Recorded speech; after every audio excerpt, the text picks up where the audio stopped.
I'm going to be talking about retirement choices and retirement satisfaction.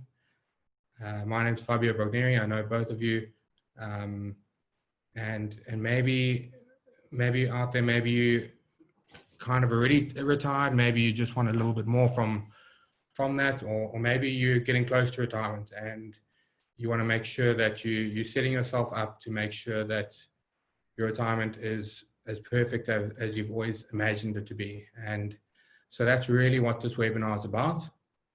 And the subject of retirement satisfaction. And, you know, I've said this to a few people, and sometimes I'll get a strange look and they'll say retirement satisfaction. Well, obviously, if you're retired, you're satisfied. Why do you need to do a webinar about this? And for a lot of people, that might be true. You know, you've been thinking about retirement for a long time and now you're retired and life's great. Fantastic. If that's the case, then maybe this webinar won't be much help.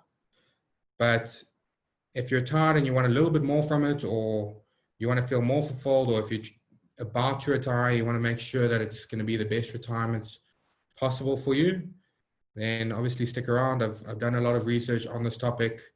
I've reviewed a lot of research on this topic, so I'm sure it'll be of value to you guys.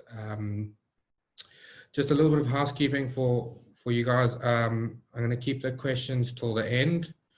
I am recording this, so I'm just going to put you guys on mute, and then we'll answer any questions at the end. Okay, just a quick disclaimer. So some important information. This webinar doesn't substitute for proper financial advice. It's merely for entertainment and educational purposes. And hopefully, you guys are going to be entertained. Hopefully you learn a little bit from what I'm going to talk about. Bear in mind, if you do want, or if you're in need of personal financial advice, let's rather set up a one-to-one meeting and we can chat about your personal situation there. Okay, so the key talking points for the presentation. So the research that I've done, it shows that for the most part, retirees are satisfied, but there's still a lot of people who have retired who aren't as satisfied as they would want to be or hope to be. And that's what I want to address here today. So we talk about retirement planning, and we always think about money, investing, asset allocation, risk tolerance, and these are all really important aspects. And, you know, these are the aspects that I talk to clients about all the time on a daily basis. But there's also the non-financial factors which need to be considered, which can make a retirement wonderful, or it can make it so-so.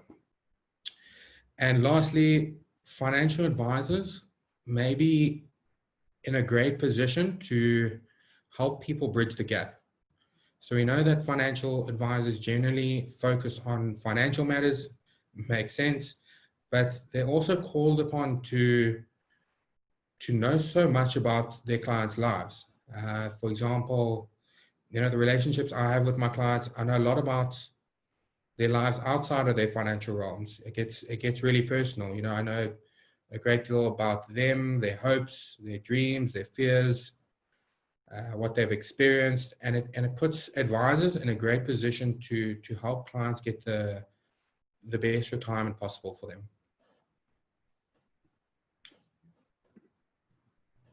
So just a bit of an introduction. So the focus and the success of retirement planning is always revolved around the financial side of things. You know, let's talk about the money, let's talk about the numbers, how much have you saved, how much do you have in your pension fund, and that's kind of usually where it starts and stops. People tend to just focus on the money, and again, that part of it is super, super important. You know, it's difficult to be satisfied in retirement if you don't have money, and if you constantly have anxiety about whether your money is going to last or if it's going to run out or not. So it is important and it's critical to your retirement success, but it only gets you so far. So how do we take it to that next level? So there's so much research out there to help you, get the most out of your buck, which is really important. We know that money is not the be all and end all, and it can only make us so happy or satisfied. But so I get clients coming to me and they have more than enough money to retire, and money isn't their problem, but they want to know how to use that money in order to create and support the life that they essentially want. And sometimes there is that divide. You have the money, you have the idea of the life you want, but how do you bridge that gap? Let's have a look at some statistics here. It just shows that everyone in retirement isn't necessarily satisfied. And that's why I really wanted to do this webinar. After doing a lot of research on why people aren't satisfied after retirement, I wanted to compile the reasons and because we think, most people think once you retire, things are great, things are fantastic. But let's look at some of the statistics here. So this study was done quite a while back, but I think it's still relevant. So we can see that they did a survey for retirees and they asked, how satisfied are you with retirement? 60% of people said they were satisfied, which is not the part that I want to focus on, but it's that other 40%, which gets me wondering. Only about 32% said they moderately satisfied, and 7.5% weren't satisfied at all. And I was trying to find out why when I was doing my research. And then we look at comparing the pre and the post-retirement. So here they asked retirees, how do things compare now to when you're working? And the results are fairly depressing. 17% said retirement's not as good as working, not as good. So they said working was better than retirement. 33% said it's about the same, and only half said it was better. And it's hard for us to get our minds around this because and I share this with people and they find it so hard to believe because they've been working for 20, 30, 40 years and they've been looking forward to this whole idea of their dream retirement where they don't have to get up, they don't have to go to work, they're just able to relax, maybe play more golf, maybe travel more. And they say, what could be worse than that, than me working and getting up early every day and commuting to work? They don't really understand it. So if you haven't retired yet, you might be thinking that you could be part of this 17%. Or if you have retired already, you're thinking, maybe retirement isn't all it's cracked up to be. To you, I say it doesn't have to be like that. I've worked with quite a lot of retirees over the years, and some people struggle initially, but they're able to access the life that at the end of the day that they enjoy and that they are thrilled with. Let's look at some of the stages of retirement. The first stage here is what they call the honeymoon phase. So this is usually the first year where you're enjoying taking full advantage of getting up when you want. You don't have to go to work. The alarm clock probably goes out the window. You can do what you want. You can play golf when you want. You can go to the movies in the middle of the day. There's no rules here. This is the honeymoon phase. And these people are reporting that they're more energetic, they feel healthier, they feel more vibrant, more satisfied, because over here they feel that they have more control over their lives and they can live lives on their terms. And then we reach the reorientation phase. So the honeymoon phase is almost like that high feeling where you can do all the things you wanted to do. And then you kind of hit a point where you're like, okay, I've kind of done all the things that I wanted to do. Am I going to wake up tomorrow and just play golf again? So people start asking, is there anything more? And it's when you start thinking, I have years, maybe decades left of retirement, that's when, you ask, what am I really going to get out of this? Or what do I want out of this? And once you pass the reorientation phase, you reach the stability phase. And this is where you really start enjoying life. You figure out what works, what doesn't, and there's some real satisfaction in this phase. So there's quite a few areas where we can prepare for retirement. I'm going to touch on the three that I believe to be probably the most important, which is activity and social interaction, health and wealth. There are a few that I could go into, but I wanted to obviously keep it short and sweet. So these are the most important ones that I'll touch on. So if we look at activity and social interaction, there's a lot of studies that have been done that show that there's certain interactions that give us more satisfaction than others. And those studies have shown that we obviously get more satisfaction from those that we have developed a relationship with, a deeper relationship. So maintaining these relationships with families, and more importantly, your close friends, and having frequent interactions with them, people who are supportive, has a huge impact on your life satisfaction. We know that the activities we engage in retirement are going to constantly change as we get older. It makes sense to pay attention to the types of activities we're going to engage in retirement, and we need to plan for it, because we know that there's certain activities that'll give us greater satisfaction than others. So activities that might enhance or encourage deeper social interaction, they might have a more positive impact, where engaging in activities that don't really improve our ability to maintain interactions, or they don't give us the opportunity to use our skills, those aren't really associated with high life satisfaction. But what happens in retirement is that we tend to develop habits. So we'll do the things yesterday that we did today, and we'll do them tomorrow again, and it forms habits. So it's always better to plan for things like negative health events ahead of time, because having a negative health event forces you to change your habits completely, and not having a plan for how it's going to change your habit is inevitably going to lead to a large amount of dissatisfaction. But we need to be honest about, how the natural physical progression is going to happen, and the fact that we are going to go through old age and things are going to change. We know that at a certain point we're going to be less likely to probably engage in activities that require a certain amount of physical health.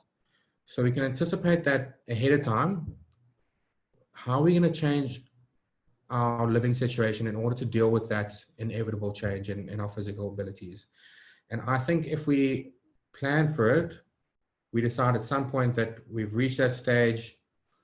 And, I think it's the role of a financial advisor is to maybe sit down as part of a retirement plan to decide, okay, when you reach this stage, what do you plan to do? What is the best course of action? And then by the time you reach that stage, you've already gone through that whole decision-making process, and it's not as dramatic as it could be. It's a lot easier for us to do the planning ahead, because then that emotion doesn't necessarily become part of the decision-making process.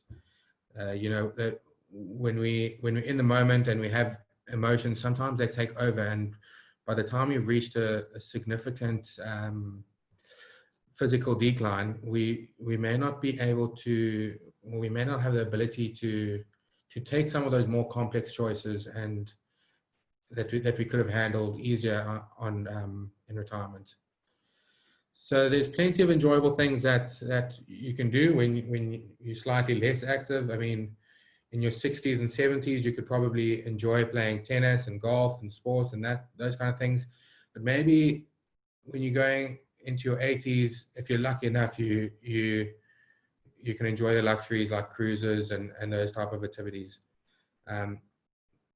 That'll probably have a change over time, and it's best to plan for these things, even financially. It's good to plan for these things financially for the changes that we're going to have in our activities. So we've spoken a little bit about physical health there, but let's touch on it a little bit more, because it plays a huge role, in my opinion, in retirement satisfaction. And I think that an investment in one's health is just as important as investing in money for retirement. All the studies that I've read show that they've indicated that health is probably the strongest predictor of satisfaction in retirement. And I want to look a little bit closer as to why that may be. So no matter what you're doing in retirement, your health is a component of how you derive satisfaction from retirement. And you can actually think of retirement activities as being like some sort of or its own separate commodities. So, golf is a commodity in retirement, and what does it take to be able to play golf? It takes a certain amount of time, it takes a certain amount of money, it takes a certain amount of skill, but it takes health also to be able to derive, satisfaction from the resources that you have outside of your health.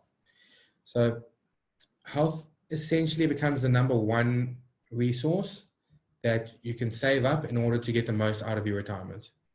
So it's not just about playing golf, but it's traveling, even social interactions. If you have your health, you're going to be able to derive a lot more satisfaction from those activities. So health is really the one constant that allows you to get the most out of your time. And it really doesn't matter how much money you've saved. If you don't have your health, then you're not going to really have an enjoyable retirement.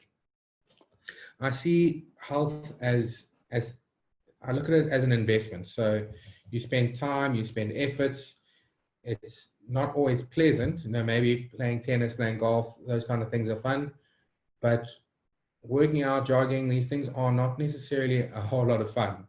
But we get something out of it. So in the long run, it's a long-term investment. We're sacrificing a little bit now in the short run, but we're getting something out of it in the long run. So in the same sense, or in that sense, it makes every bit of sense to work on your health. And I think it's just as important as saving money for retirement. Essentially, both of them are enabling you to buy these retirement commodities. And then we look at wealth, finally. So with regards to wealth and retirement satisfaction, it's quite a complex relationship with regards to money and satisfaction. Obviously, it's better to have more wealth in retirement. Anyone's going to tell you that. Some people say that having a couple million rand, you're okay, you're set for retirement. And yeah, actually, obviously having more money makes you happy. It does give you access to things. And we know that it can actually, it can provide you a lot of happiness in retirement. Things like being in a community where there are more leisure options. Obviously, you're going to have more fun if you're living on the beach than if you're living a couple kilometers away. If you're living on a golf course, you might have more fun. So wealth does give you access, and that's a great way to think about wealth, is giving you access. Because if you're not going to use it, you're not going to actually get more happiness in retirement. But what can you use it for that's actually going to give you more happiness in retirement? So essentially, the money isn't about the money. It's about meeting your life's goals, and it's about doing things that are pleasurable and things that help you to enjoy life. So we don't necessarily get the happiness from money itself. It's just a number in the bank. It may be able to provide us a certain amount of insurance or security, but really we don't get any satisfaction out of it unless we're spending it, or unless we have a strong bequest motive to leave money to our beneficiaries or to leave money to a charity. then the goal is to really get the most satisfaction out of the money and spend it. I'm a very strong believer in annuitizing your capital that you have at retirement, no matter how much money you have.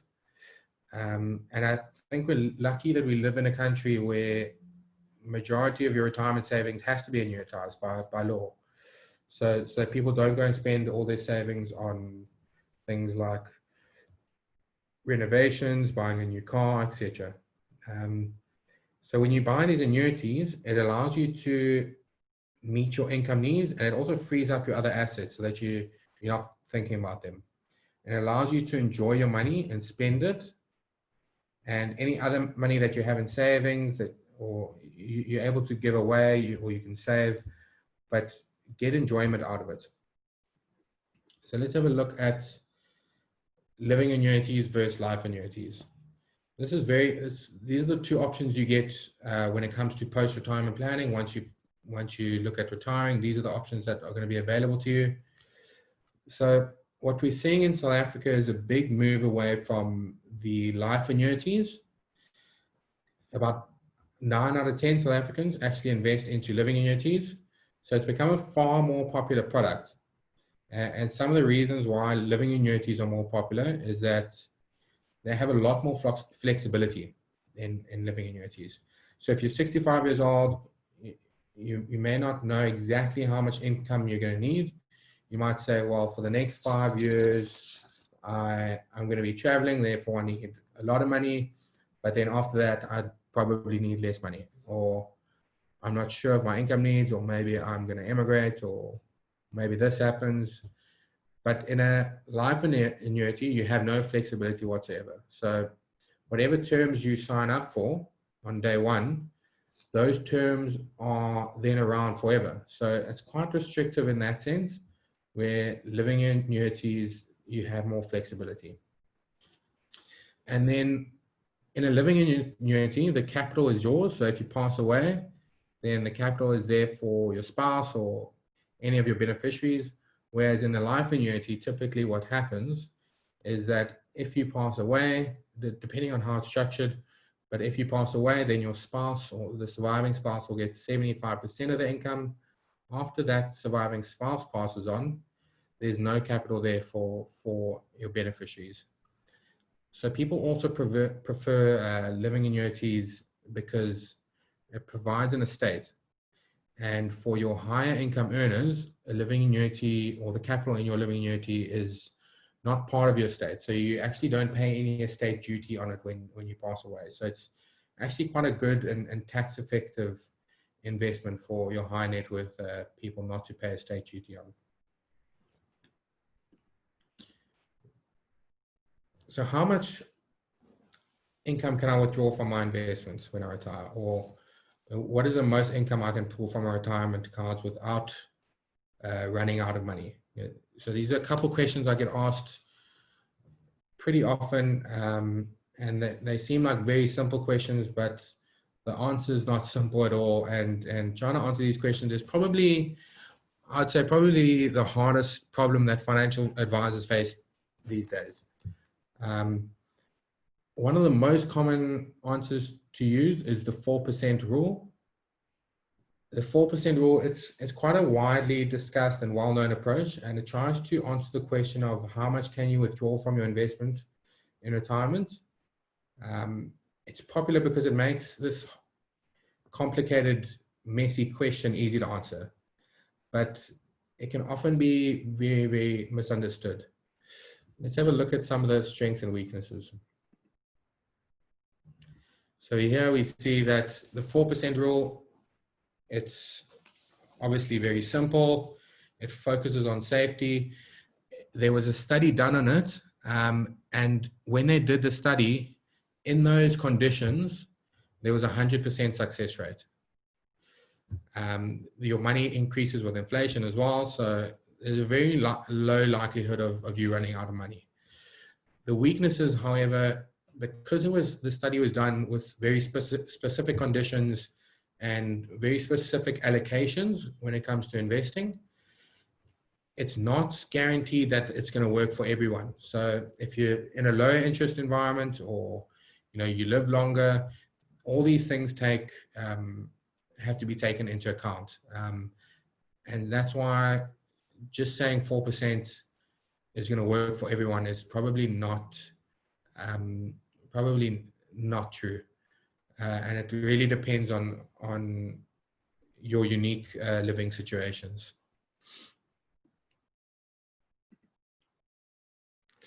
So in summary, I think we need to figure out in advance what you want out of retirement.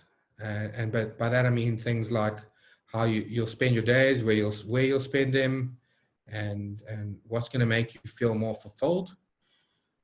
Stay engaged, stay healthy. You're going to be a lot happier if you're engaging in some kind of meaningful activity where you're living a healthier lifestyle, and try and learn new things or pursue new passions, and even more importantly, see your children, see your grandchildren, see your family, see your friends. Keep interacting with people, because they're going to keep you sane in retirement. So thanks so much for joining me today, and I hope you found some kind of value in what I spoke about. If you are in need of any financial advice or want some questions answered on your personal situation, please get in contact with me. Here's my contact details, and let me know if you guys have any questions.